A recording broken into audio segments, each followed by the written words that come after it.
Hello, this BD মিডিয়ার সাপ্তাহিক gaming and tech news শোতে সবাইকে আবারও স্বাগতম। সাথে আছে আমি মোনাদ। তো চলুন শুরু করা যাক।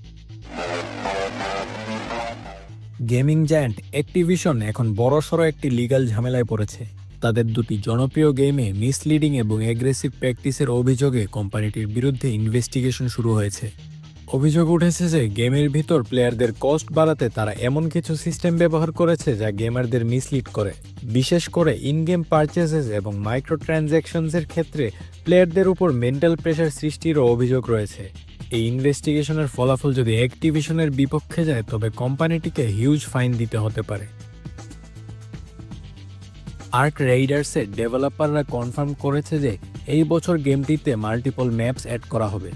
শুরুতে কেবল একটি বড় ম্যাপের কথা থাকলেও গেমারদের ডিমান্ডের কথা মাথায় রেখে তারা ম্যাপের নাম্বার বাড়াচ্ছে।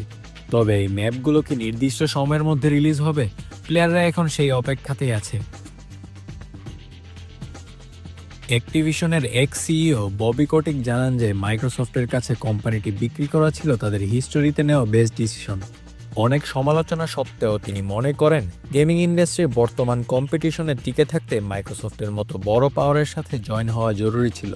তিনি আরও বলেন যে এই ডিলের ফলেই কল অফ ডিউটির মতো বড় গেমগুলো এখন আরও বড় বাজেটে তৈরি হওয়ার সুযোগ পাচ্ছে।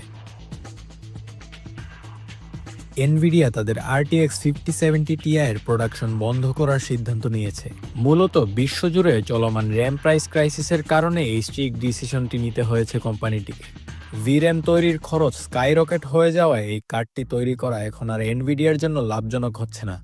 যারা এই কার্ডটি কেনার কথা ভাবছিলেন তাদের জন্য এটি একটি স্যাড নিউজ হবে।